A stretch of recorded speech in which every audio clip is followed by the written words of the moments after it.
தேவனுக்கே மகிமை உண்டாவதாக. யாக்கோபு 4வது அதிகாரம் 8வது வசனம். தேவனிடத்தில் சேருங்கள், அப்பொழுது அவர் உங்களிடத்தில் சேருவார். பாவிகளே, உங்கள் கைகளை சுத்திகரியுங்கள். இரு மனம் உள்ளவர்களே, உங்கள் இருதயத்தை பரிசுத்தமாக்குங்கள். சேருங்கள், அப்பொழுது அவர் சேருவார். நீங்கள் விட்டுவிட்டால் அவர் விட்டு விடுவார். 2 நாளாகமம் 15:2. நீங்கள் கர்த்தரோடு இருந்தால் அவர் உங்களோடு இருப்பார். நீங்கள் அவரை தேடினால் அவர் உங்களுக்கு வெளிப்படுவார். அவரை விட்டீர்களாகில் அவர் உங்களை விட்டு விடுவார். நீ அவரை விட்டுவிட்டால் கைவிடுவார். நீங்கள் விட்டுவிட்டதினால் கைவிடுவார் என்று வேதம் சொல்லுகிறது. கெடுத்தால் கெடுப்பார். 1 கொரிந்தியர் 3:17.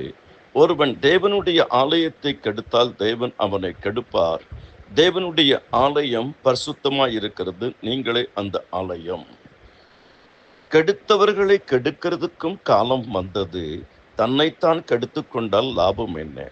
மறுதளித்தால் மறுதளிப்பார். அவரோடு கூட பாடுகளை சகித்தோமானால் அவரோடு கூட ஆளுகையும் செய்வோம்.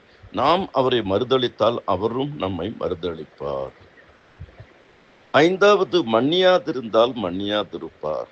மனுஷருடைய தப்பிதங்களை நீங்கள் அவர்களுக்கு மன்னியாதிருந்தால் உங்கள் பிதா உங்கள் தப்பிதங்களை மன்னியாதிருப்பார். சேருங்கள், சேருவார். விட்டால் விட்டு விடுவார். கெடுத்தால் கெடுப்பார். மறுதளித்தால் மறுதளிப்பார். மன்னியாதிருந்தால் மன்னியாதிருப்பார்.